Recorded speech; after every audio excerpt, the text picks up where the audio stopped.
पे जान भी कुर्बान है।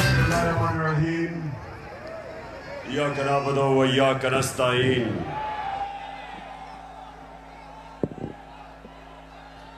मैं सबसे पहले अपने पिंडी के एमएनएज, मेरे एमपीज, मैं आप सबको मुबारक देता हूं, खराज तहसीन पेश करता हूं कि आपने इतने थोड़े वक्त पे ये जलसे को ऑर्गेनाइज किया और माशाअल्लाह लियाकत बाग में इस तरह का जलसा, इस तरह की रौनक, मैं आप सबको, आपको भी, मेरी बहनों को भी, नौजवानों को भी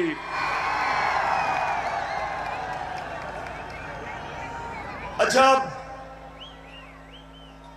आपने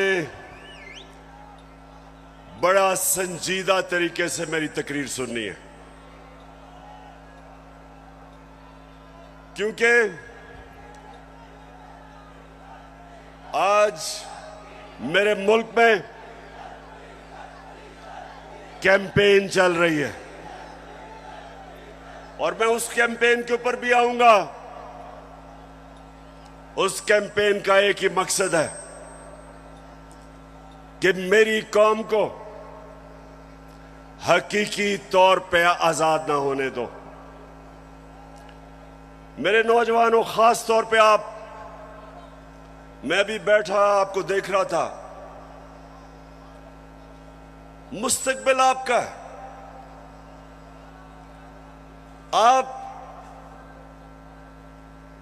आपने ये फैसला करना है कि क्या हमने उस पाकिस्तान में बड़ा होना है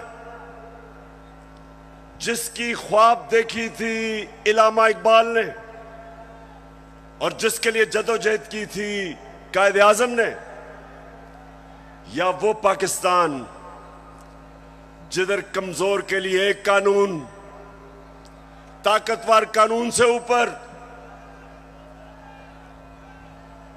कमजोर अपने हकूक ढूंढता है और ताकतवर सारे कानून तोड़ता है। ये पाकिस्तान जिस तरफ जा रहा है, मेरे नबी सल्लल्लाहु अलैहि वसल्लम ने तकरीबन 1500 साल पहले कहा था कि तुम्हारे से पहले बड़ी कौमें तबाह हुई। जो कमजोर जब चोरी करता था तो जेल में डाल देते थे, लेकिन जब ताकतवर जुर्म करता था तो वो माशरा उनको नहीं पकड़ता था, कौम तबाह हो जाती थी। आज अगर हमारी कौम एक अजीम कौम नहीं बन सकी तो वो जो मेरे नबी सल्लल्लाहु अलैहि वसल्लम ने 1500 साल पहले कहा था, उस वजह से नहीं हो सकी। जिस मुल्क के ऊपर उसका सारा करप्ट टोला डाकू ईवानों में बैठ जाए और आम आदमी अपने बुनियादी हुकूक की तलाश में हो, जितनी मर्जी चोरी करनी है बड़ा डाकू चोरी करे, उसको पाकिस्तान का जब निजाम, इंसाफ का निजाम नहीं पकड़ता, उस मुल्क का कोई मुस्तकबिल नहीं है। इसलिए मैंने अपनी हकीकी आजादी की तहरीक का आगाज जो आज मैं शुरू कर रहा हूं, मैंने लियाकत बाग से किया, क्योंकि ये एक ऐसा तारीखी जगह है कि जो पाकिस्तान की मूवमेंट में कायदे आजम के साथ लियाकत अली खान खड़े हुए थे, उनकी शहादत यहां हुई थी। मैं ये चाहता हूं कि मेरी सारी कौम आज तैयार हो जाए। जिस जदोजहद के लिए मैं आज आपको निकालने आया हूं, क्योंकि ये आपके मुस्तकबिल का मसला है। इमरान खान का तो अल्लाह सब दे चुका है। वो तो उसका बार बार शुक्र अदा करता है कि जाती तौर पे तो अल्लाह ने बड़े करम किए मेरे पे। लेकिन मुझे आपकी फिक्र है पाकिस्तानियों, जो आज मुल्क से हो रहा है, मुझे आपकी फिक्र है। चोर डाकू जब मुल्क की क्यादत पे बैठे हों और यहां ताकत में वो लोग हों जो जाती मफादात के लिए और अपनी अना के लिए मुल्क के मुस्तकबिल को तबाह करते हैं, इनको सिर्फ अवाम की ताकत शिकस्त दे सकती है। और मैंने अपनी आज कौम से वादा कर रहा हूं कि जब तक मैं अपनी कौम को हकीकी आजादी नहीं दिलवाऊंगा, मैं पाकिस्तान की सड़कों पे होऊंगा, मैं अपने लोगों के अंदर जाऊंगा, मैं अपनी कौम को उठाऊंगा।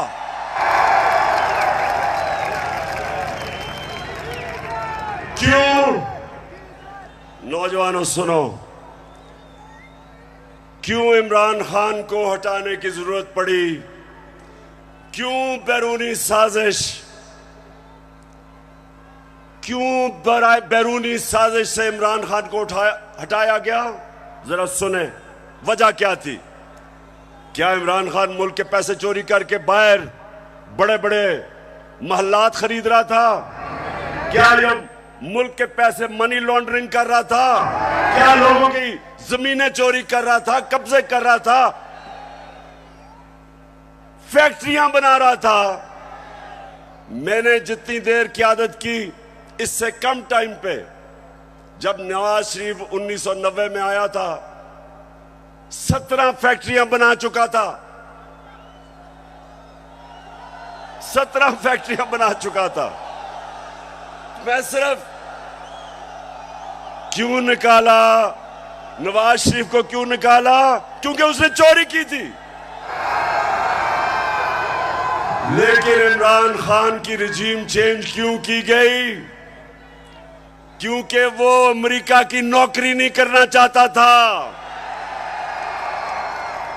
वो एक आजाद फॉरेन पॉलिसी बनाना चाहता था, जिसका मेरी बहनों और नौजवानों समझो आजाद फॉरेन पॉलिसी क्या होती है। वो फॉरेन पॉलिसी होती है जो अपने अवाम की बेहतरी के लिए होती है। जो फॉरेन पॉलिसी दूसरे मुल्कों के मफादात की हिफाजत करने के लिए होती है और अपने लोगों को दूसरों के लिए कुर्बान करने के लिए होती है, उस फॉरेन पॉलिसी के खिलाफ में आया था। मैं ये नहीं चाहता था कि अमेरिका की जंग में मेरी कौम जाए और 80,000 मेरे लोग उस जंग के अंदर कुर्बान हो अमेरिका के लिए। मैं नहीं चाहता था कि अगर आप अमेरिका अफगानिस्तान में यहां से हमारे ऊपर से कोई कार्रवाई करे, मैं नहीं चाहता था कि मेरा मुल्क मुलव्वस हो उसमें। क्योंकि मैं क्यों चाहूं कि अफगानिस्तान से हमारे ताल्लुकात खराब हो? मैं चाहता हूं कि मेरी फॉरेन पॉलिसी हो जो मेरे लोगों की बेहतरी में हो। अगर रूस से मुझे 30 या 40% कम कीमत पे तेल मिलता था और मैं अपने लोगों को सस्ती पेट्रोल और फजलुर रहमान दूं, तो मैं क्यों ना दूं?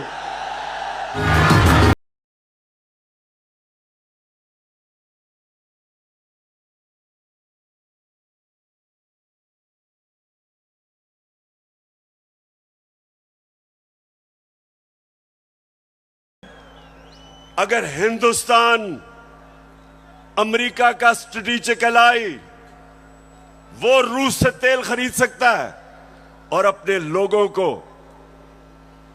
पेट्रोल और डीजल 25 रुपए लीटर कम दे सकता है, तो मैं क्यों ना दूं?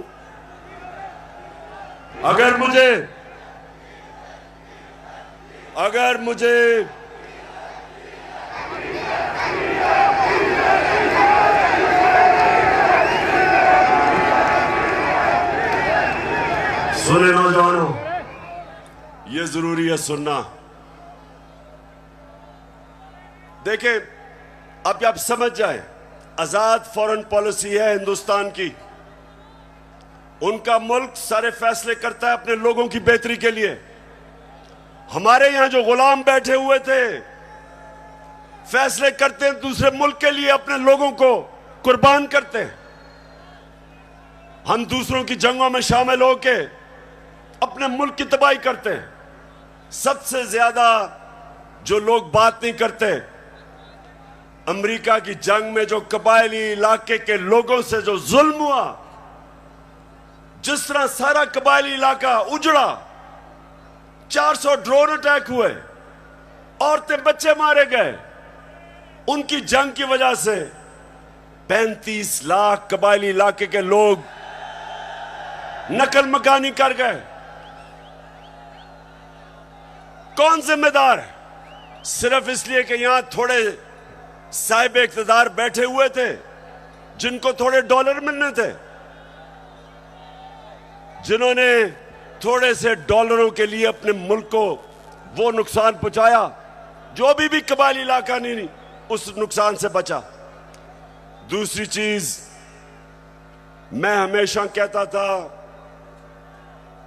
कि अफगानिस्तान में जो अमेरिका गया है, इसका कोई मिलिट्री हल नहीं है, डायलॉग से मसला हल होगा। और यह पसंद नहीं था उनको। और आखिर में मैंने, जब वो अमेरिका वहां से गया, तो उनके भी लोगों ने कहा कि जो मैं कहता था ठीक, लेकिन उनको पसंद नहीं है। उनको आदत पड़ी हुई थी शहबाज शरीफ जैसे गुलामों की, और नवाज शरीफ जो सदर ओबामा के सामने पर्ची पढ़ के थैंक यू कहता था।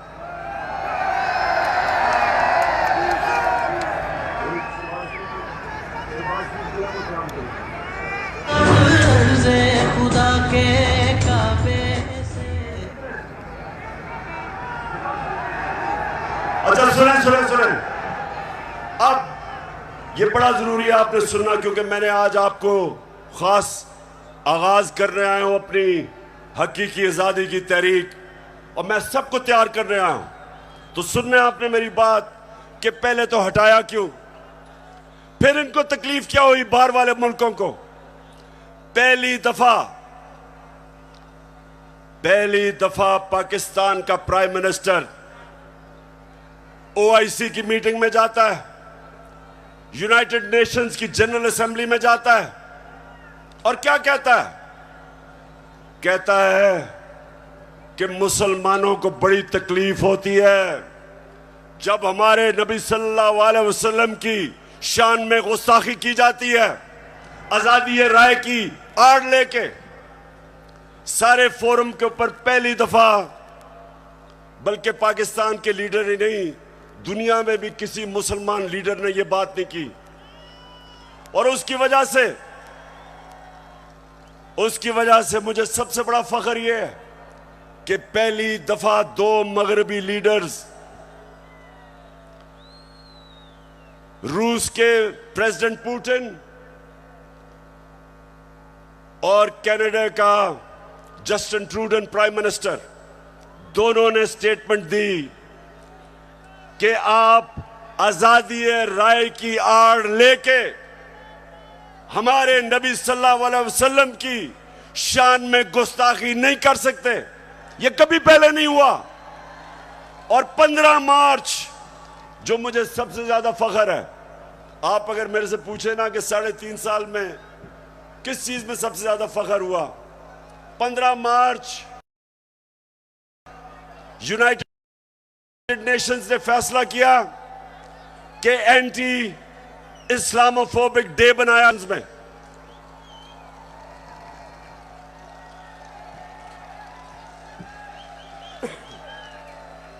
तो मेरे पाकिस्तानियों, ये वो लोग जो आदी हुए थे, वो तिफल क्या गिरेगा जो घुटनों के बल चले, इनके आदी हुए थे, आदी हुए थे, उनको पसंद नहीं आया ये। पूरा साजिश हुई। डोनाल्ड लू ने धमकी दी, साजिश पहले से हुई थी, और इन्होंने तब वो गवर्नमेंट गिराई जो उस वक्त 17 साल के बाद सबसे बेहतर माशी तरक्की कर रही थी। 17 साल के बाद आखिरी 2 साल में 5.6% और 6% पाकिस्तान इकोनॉमिकली हमारी ग्रोथ रेट थी, हमारी दौलत में इजाफा था। उस गवर्नमेंट को गिराया जिसकी रिकॉर्ड एक्सपोर्ट्स थी, रिकॉर्ड टैक्स कलेक्शन, बैरून मुल्क पाकिस्तानियों ने रिकॉर्ड रेमिटेंसेस भेजी। उस गवर्नमेंट को इन्होंने गिराया। किसानों के लिए बेहतरीन जो हमने पैकेजेस दिए, रिकॉर्ड फसलें हुई, उस गवर्नमेंट को इन्होंने गिराया। और उन्होंने गिराया इसलिए कि इनको इमरान खान नहीं चाहिए था, इनको चेरी ब्लॉसम चाहिए था। अब देखो, ये जरा देखें, होके आया हूं मैं, यूएई के होके, अभी मैं तुर्की होके आया हूं, और मैंने उन भाइयों को कहा कि आप हमारे बड़े अजीम भाई हैं, हमेशा आपने हमारी मदद की। और मैंने यही कहा, जब मैं आया हूं तो आप समझेंगे शायद ये मांगने आया है। मैं मांगने नहीं आया, लेकिन मजबूरी है। हमारा जिस तरह माजी में 75 साल में आपने हमारा हाथ बटाया है, कुछ अर्सा आप हाथ बटा। मैंने कहा मैं वादा करता हूं कि इंशाअल्लाह हम पूरी कौम, हम मिलकर दिन रात, हमेशा आपने हमारी मदद की। और मैंने यही कहा, जब मैं आया हूं तो आप समझेंगे शायद ये मांगने आया है। मैं मांगने नहीं आया, लेकिन मजबूरी है।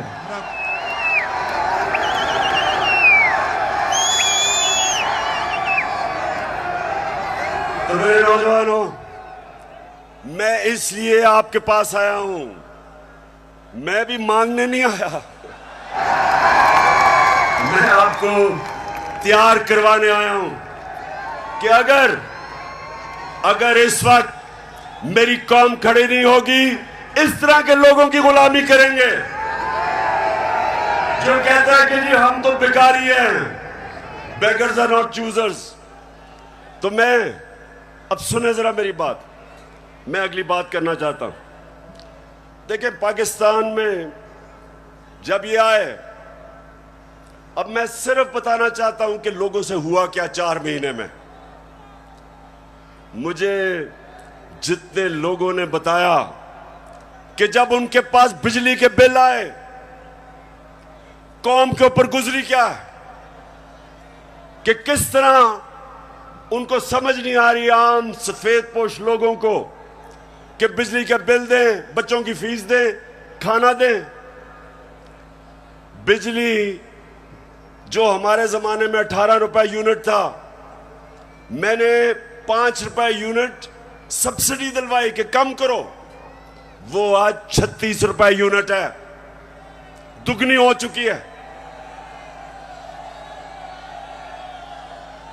आज हमारी इंडस्ट्री जो सबसे तेजी से लार्ज स्केल मैन्युफैक्चरिंग तेजी से जो बढ़ रही थी, दौलत में इजाफा हो रहा था, सारे बर्रे सगीर में सबसे ज्यादा रोजगार पाकिस्तान में था वर्ल्ड बैंक के मुताबिक।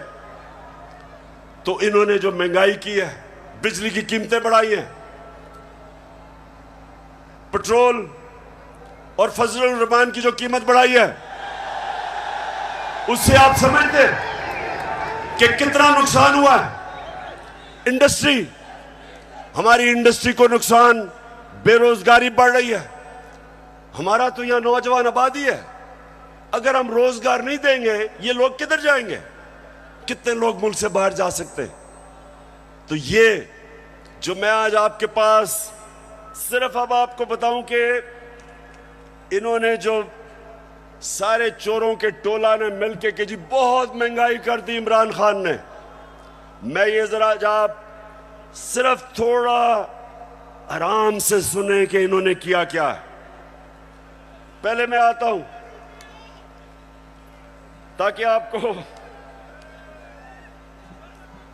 आपको पता है हमने हमजा कुकड़ी को शिकस्त दी, और आपको पता है उसका मुर्गी का कारोबार है। तो जब हम आए थे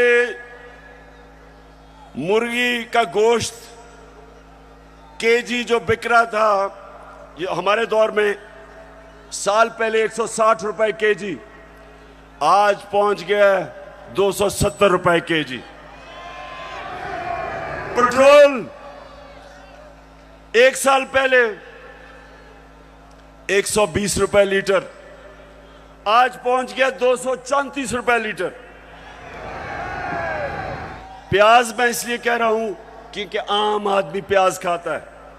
साल पहले 44 रुपए, आज 86 रुपए, 86 रुपए केजी एक साल के अंदर।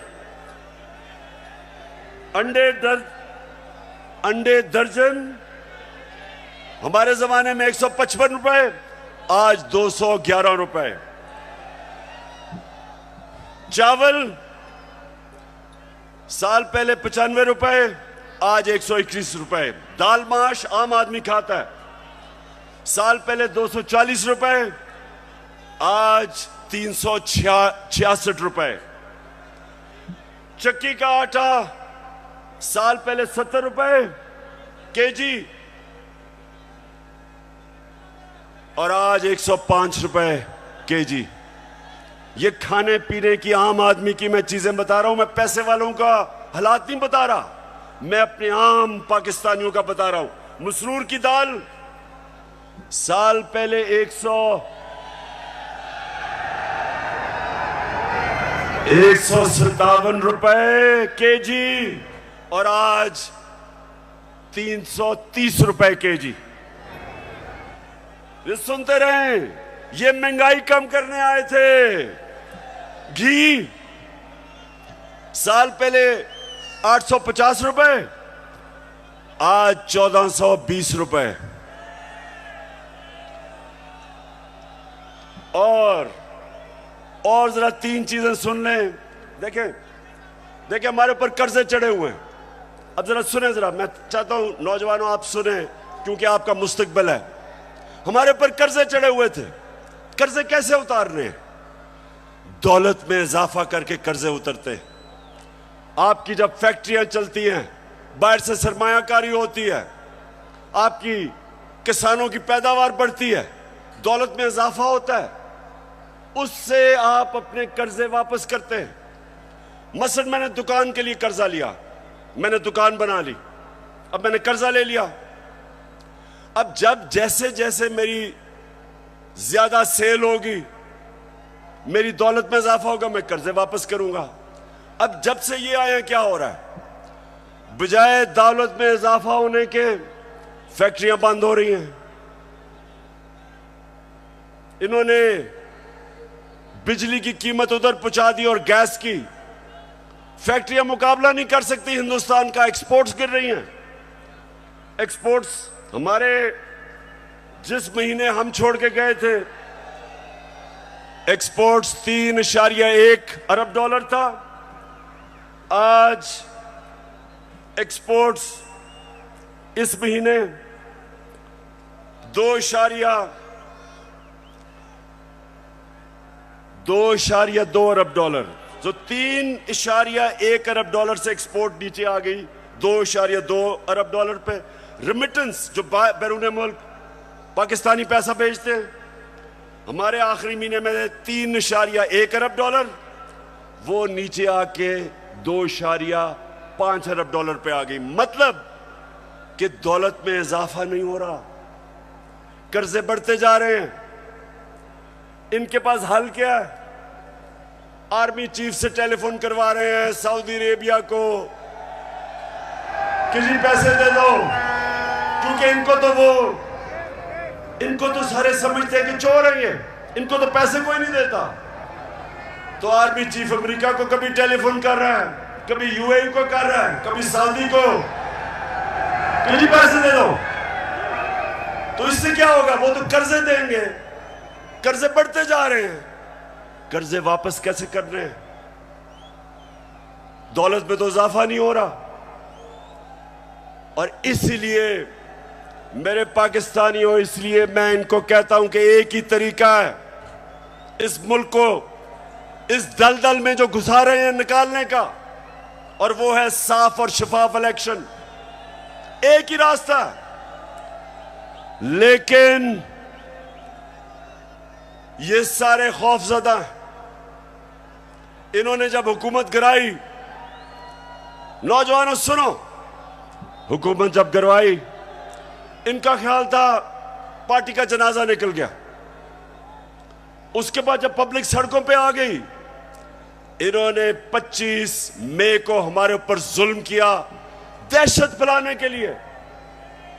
उसके बाद 17 जुलाई को बाई इलेक्शन हुआ पंजाब का, हमजा कुकड़ी फारग हो गया, हम जीत गए। सितम के कोहे गरा रूई की तरह उड़ जाएंगे हम महकूमों के पांव तले। ये धरती धड़ धड़ धड़केगी और अहले हुक्म के सहरुख पे जब बिजली कड़कड़ कड़केगी हम देखेंगे लाजिम है कि हम भी। तो जब 17 जुलाई धांधली के बावजूद ये जो इन्होंने चीफ इलेक्शन कमिश्नर बैठाया हुआ है, इसने पूरी खिदमत की मरियम की और हमजा की, पूरी कोशिश की, धांधली की, इंतजामिया इनके साथ, पुलिस इनके साथ। उसके बावजूद पाकिस्तानी कौम, पंजाब के लोग इतनी तादाद में निकले कि इलेक्शन हार गए धांधली के बावजूद। उसके बाद इनको और खौफ आ गया। उसके बाद इन्होंने एक और प्लान लेके आए। इन्होंने कहा अगर हम आप इलेक्शन करवाएंगे तो ये तो 2/3 अक्सरियत ले जाएगी तहरीक इंसाफ। डर गए, खौफजदा हो गए। फिर इन्होंने एक और प्लान बनाया, और प्लान बनाया कि तहरीक इंसाफ को क्रश करो। पाकिस्तान की जो सबसे बड़ी पार्टी, किसी ना किसी तरह इसको क्रश कर इलेक्शन तब तक ना कराओ जब तक पार्टी क्रश ना हो। और मैं बार बार आइन और कानून के बीच में रहता रहा। 25 मई को जो इन्होंने जुल्म किया, उसके बावजूद अगर मैं उस दिन डी चौक में, अगर मैं उस दिन वहां से अपना धरना खत्म ना करता, मुझे पता था कि शाम को खून होना है। मुझे पता है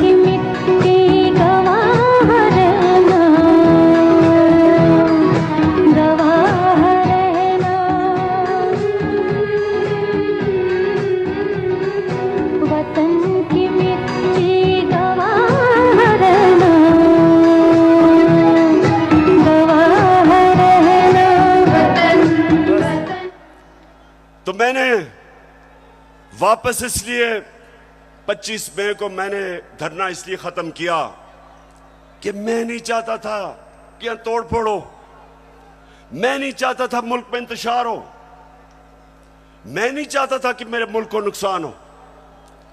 और मुझे पता था कि जिस तरह पुलिस ने दहशतगर्दी की और रेंजर्स ने हमारे ऊपर जिस तरह रबर बुलेट चलाई औरतों बच्चों पे, मुझे पता था कि अगले दिन इंतशार होना था। मेरे ऊपर केसेस कर दिए, 16 FIR मेरे पे काट दी। उसके बाद इन्होंने क्या किया, जरा गौर से सुने ताकि मैं आपको अपना अगला लाएअमल बताऊं। इन्होंने किया क्या? इन्होंने उसके बाद फैसला किया कि तहरीक इंसाफ को दबाया जाए। हमारे वर्कर्स के ऊपर FIRs, धमकियां,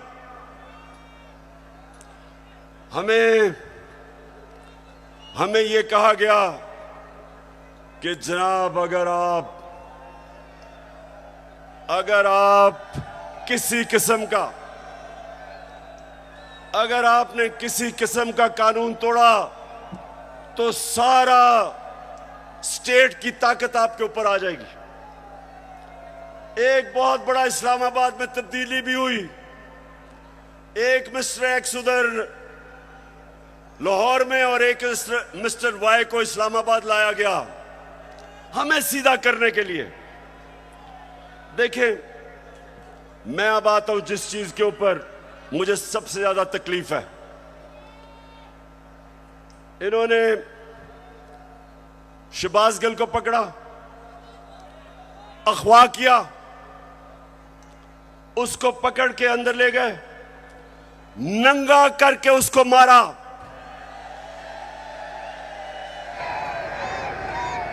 दो तीन दिन तक मुझे तो पता नहीं चला।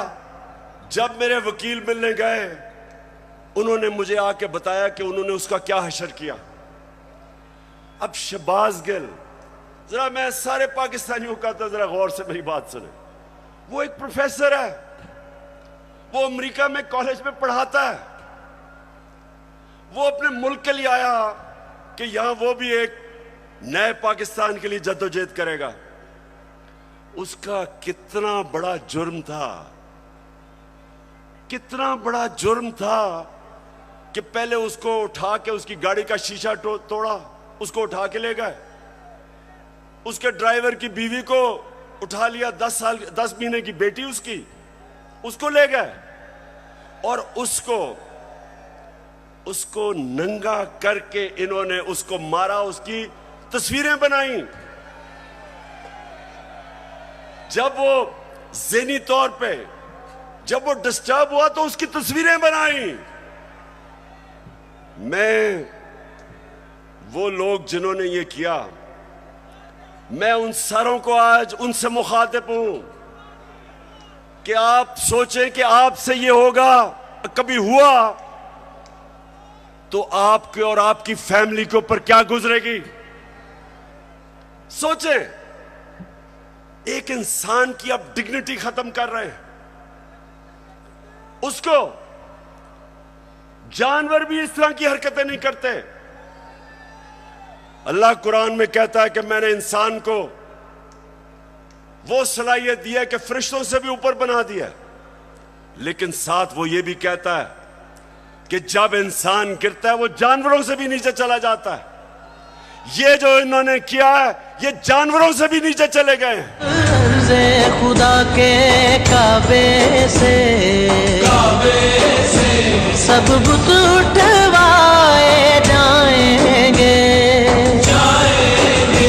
हम रहले सफा। फिर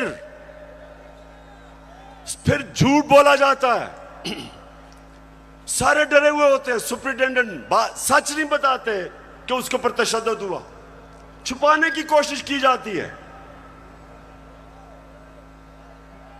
और मुझे जो अफसोस हुआ कि मैजिस्ट्रेट ज़ेबा, जब आपके सामने एक आदमी आया और तशद्दुद पुलिस कर चुकी थी उस पर, क्या आपको वापस पुलिस के पास उसको भेजना चाहिए था? आपको तफ्तीश नहीं करनी चाहिए थी? ये आपको इंसाफ का तकाजा था कि जब एक आपको नजर आ रहा था कि वो बिल्कुल टूट चुका था, जो उन्होंने उसे जुल्म किया था, उसके बावजूद वापस भेज दिया पुलिस के पास। और फिर कहते हैं जी किसी को तौहीन हो गई। ये आप जो इतना बड़ा रुतबा है जज का, उससे आप इंसाफ नहीं कर रहे। और जो आईजी और डीआईजी इस्लामाबाद, इनके ऊपर, दोनों के ऊपर केसेस हमने दर्ज करवाए हैं, आप इनके ऊपर एफआईआर कटवाई है। और मैं सारी अपनी कौम को कहता हूं कि ये आजाद मुल्कों में ऐसी चीजें नहीं होती। सिर्फ गुलाम मुल्कों में, जिधर आपके हकूक नहीं होते, जिधर इंसाफ नहीं होता, जिधर आइन की और कानून की बालादस्ती नहीं होती, उन कौमों में ये होता है। वहां लोग गुलाम होते हैं, वो कभी ऊपर नहीं आ सकते। जिस कौम के अंदर इंसाफ नहीं होता, वो कभी ऊपर नहीं आती। नबी सल्लल्लाहु अलैहि वसल्लम ने मदीना में लोगों को इंसाफ दे के आजाद कर दिया था। उन्होंने सबको कानून के सामने एक बराबर खड़ा कर दिया था। कोई ताकतवर किसी कमजोर पे जुल्म नहीं कर सकता था, इसलिए वो आजाद हो गए थे। हमारा हर जगह ये जो शहबाज गिल का केस है कि नवाज शरीफ ने उससे बहुत बुरी बातें पाकिस्तानी फौज के खिलाफ की है। देखें जरा इनकी टेप से इन्होंने क्या क्या कहा हुआ पाकिस्तानी फौज के ऊपर। नवाज शरीफ ने, ख्वाजा आसिफ ने, मरियम ने, उनको क्यों नहीं पूछते? क्योंकि वो ताकतवर हैं। वो बेचारा अमेरिका से आया था, कहा कि उसको पूछने वाला कोई नहीं, उसको इस तरह आपने जलील करके। और मुझे शर्म आती है कि हमारे मुल्क में इस तरह की इंसानों को जलील किया जाता है। और इंशाअल्लाह इसका हम पूरा कानूनी तौर पे हम पूरा इंसाफ लेके रहेंगे इसके ऊपर। बाजवा साहब, आपने हमारी अच्छी भली चलती हुकूमत को रुखसत करवाया, जजों से जोर जबरदस्ती से फैसले आपने लिखवाए। जनरल बाजवा साहब, आपको 2018 इलेक्शन में अवाम के मैंडेट की चोरी का हिसाब देना है। हाँ, नवाज शरीफ ने ये जरूर किया कि उसने किरदारों और इदारों के दरमियान एक वाज़ेह लकीर खींच दी है। एक या दो अफराद इदारा नहीं हुआ करते, एक या दो अफराद इदारों की बदनामी का बायस बना करते हैं।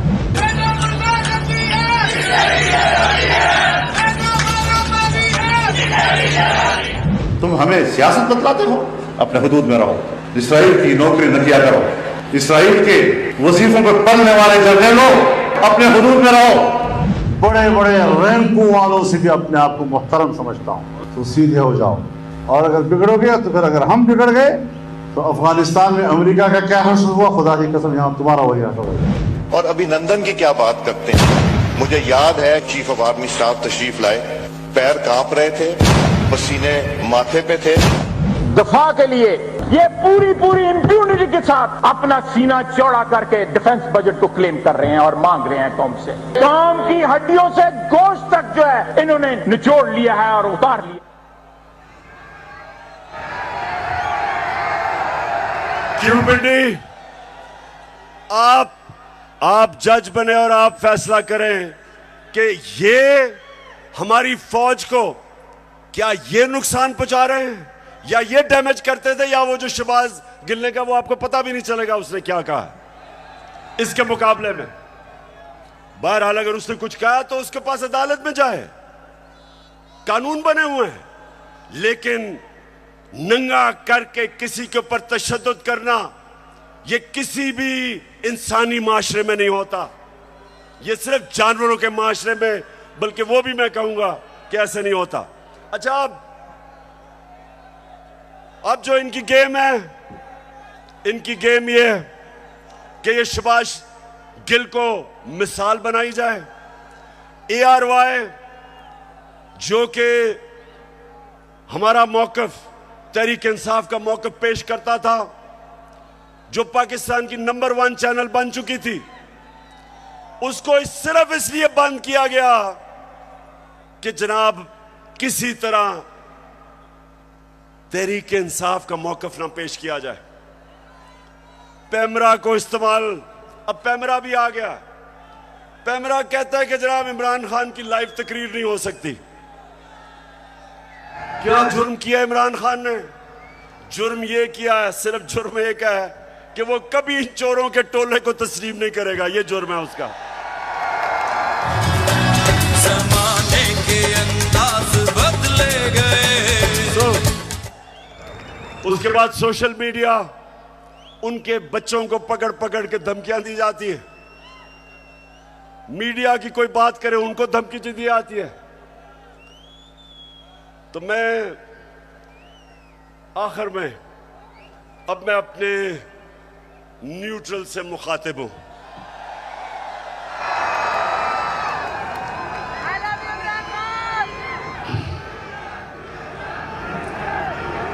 मैं सबसे पहले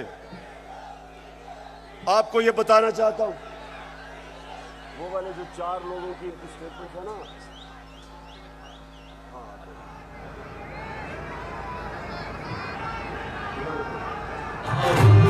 एक मिनट अभी नहीं। अब जरा सुने गौर से, क्योंकि मैं अपने न्यूट्रल से मुखातिब हूं। मैं अब जरा उनको बताना चाहता हूं हमारे से हुआ क्या। जब 25 मई को हमारे ऊपर पुलिस ने तशद्दुद किया, तो पुलिस के अंदर से मुझे बताया गया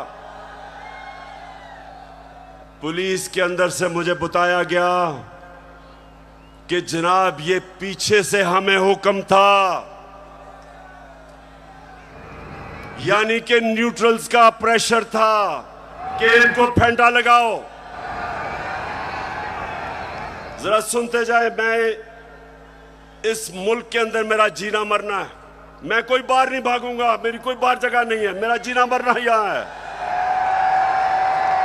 और शायद बाकियों से ज्यादा मुझे इस मुल्क की फिक्र है।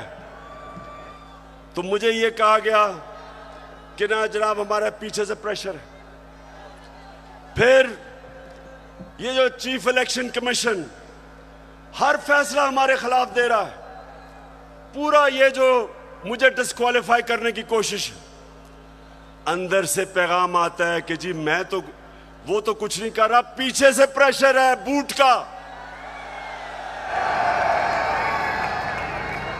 फिर सुनते जाएं, हमें ये जो ऑपोजिशन है, ये जरा मैं चाहता हूं सुने कि बदनाम कौन कर रहा है हमारी फौज को।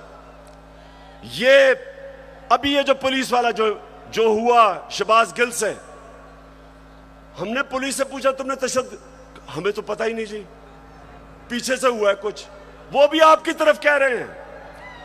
तो जो भी हो रहा है आज पाकिस्तान में, जो गलत काम होता है आपका नाम लग जाता है। अब जरा ये सुने कि ये जो आपके इस वक्त खैर ख्वाह बैठे हुए गवर्नमेंट में, ये क्या कहते हैं। जिनकी वजह से होता है, जिनकी मदद से होता है, हम उनकी मदद नहीं लेना चाहते और हम चाहते हैं कि अगली हुकूमत का फैसला पाकिस्तान की आवाम करे। के अदम एतमाद सौदे के बगैर मुमकिन नहीं होती। यहाँ पर अदम एतमाद का जो निज़ाम है इस्टेब्लिश के बगैर मुमकिन नहीं है। कोई डील करके इक़्तिदार नहीं चाहते। पाकिस्तान में तहरीक अदम एतमाद उस सूरत में अमूमन कामयाब होती है जी, जब इस्टेब्लिशमेंट आपकी पुष्ट पे हो। इस्टेब्लिशमेंट करती है, वो डील का नतीजा हो है। जब भी अदम एतमाद से होते हैं तो यकीनन डील करती है। इस्टेब्लिशमेंट के बगैर अदम एतमाद की तहरीक को कामयाब नहीं किया जा सकता, क्योंकि इस्टेब्लिशमेंट की एक तीसरी कुव्वत के तौर पे या चौथी कुव्वत के तौर पे पार्लियामेंट में यानी मुकल्लम खुद जो है मौजूद है।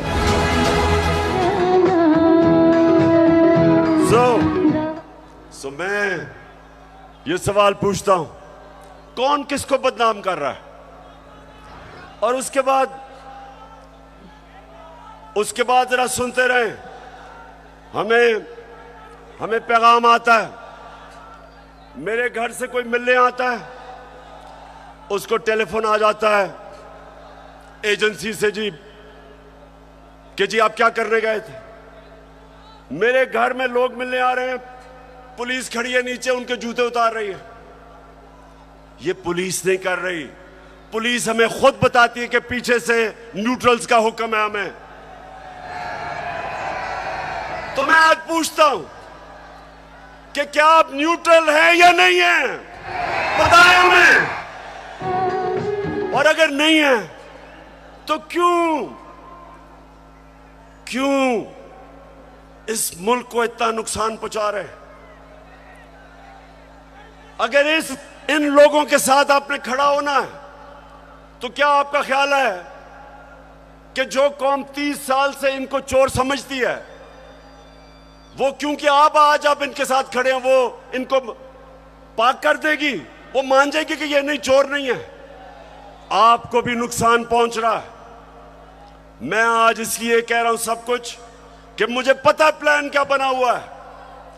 जो मिस्टर वाई आया, मुझे पता है वो क्या प्लान बना के आया है कि मीडिया को दबाओ, आवाज बंद करो, इनको डराओ धमकाओ, शहबाज गिल को मिसाल बनाओ, इमरान खान को जेल में डाल दो।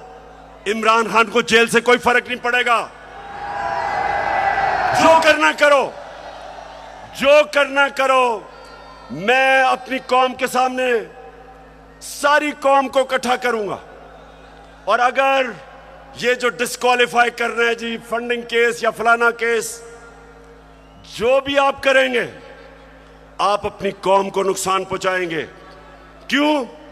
क्योंकि सबसे बड़ी पाकिस्तान में इस वक्त नेशनल लेवल पे फेडरल पार्टी तहरीक एक ही है, तहरीक इंसाफ।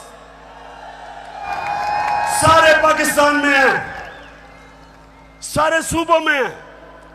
ये मुल्क को इकट्ठा रख सकती है। कभी फौज अकेला मुल्क को इकट्ठा नहीं रख सकती, नहीं तो ईस्ट पाकिस्तान को इकट्ठा रख सकते। पॉलिटिकल पार्टी जो सारे मुल्क में इंसानों को इकट्ठा करती है, वो मुल्क को मजबूत रखती है। उस पार्टी को कमजोर करने का मतलब पाकिस्तान को कमजोर करना है। और अगर आप इसी पार्टी को दीवार से लगा देंगे, जो आप इस वक्त प्लान बना हुआ है, मैं आपको यकीन दिला रहा हूं कि यहां श्रीलंका वाला हाल होने वाला है। अभी तो हम आइन और कानून के बीच में चल रहे हैं, लेकिन जब एक पॉलिटिकल पार्टी हट जाएगी रास्ते से, तो जो हालात है पाकिस्तान में, कौन रोकेगा पब्लिक को? 22 करोड़ लोग हैं। श्रीलंका तो 2 करोड़ से थोड़ी सी ज्यादा उनकी पूरी आवाम है। यहां तो 22 करोड़ पाकिस्तानी है। जो हालात हैं, अगर इसमें आप पॉलिटिकल पार्टी को खत्म करके इन चोरों को ऊपर मुसल्लत करेंगे, नुकसान तो मुल्क है। और मैं इसलिए आखिर में कहता हूं कि इस मुल्क के पास सिर्फ एक रास्ता है, और वो रास्ता है साफ और शफाफ इलेक्शंस का।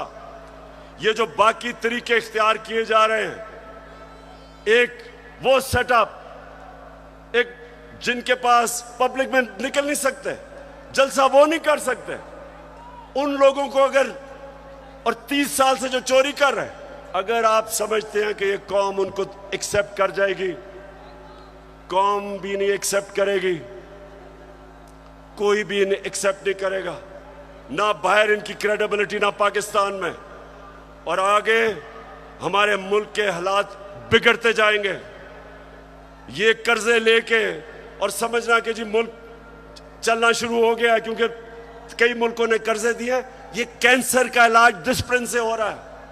कर्जे बढ़ते जा रहे हैं, कर्जे का बोझ बढ़ता जा रहा है। ये इस तरह मुल्क नहीं चलेगा।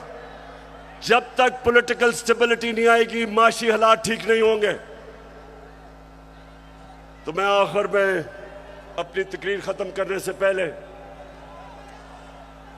बलूचिस्तान के लोग, सिंध के लोग और राजनपुर और डेरा गाजी खान जिधर सैलाब आए हुए हैं, उधर के लोगों के लिए एक तो हम दुआ भी करते हैं, और मैं सारी गवर्नमेंट्स को, पंजाब की गवर्नमेंट को कह रहा हूं कि पूरी तरह मदद करें हमारे इलाकों में। केपी की गवर्नमेंट को कहूंगा कि जो भी हम कर सकें बलूचिस्तान में करें, और जो भी हालात हैं, मैं चाहूंगा कि जो हमारे लोग बड़े खुल के ऐसे मौके पे मोबिलाइज होते हैं, इन लोगों की मदद करें, क्योंकि लोग इस वक्त सैलाब की वजह से बहुत मुश्किल में। और आखिर में मैं ये भी मुबारक देना चाहता हूं सबको कि अभी जो कराची में बाय इलेक्शन है, तहरीक इंसाफ जीत गई है। पाकिस्तान जिंदाबाद।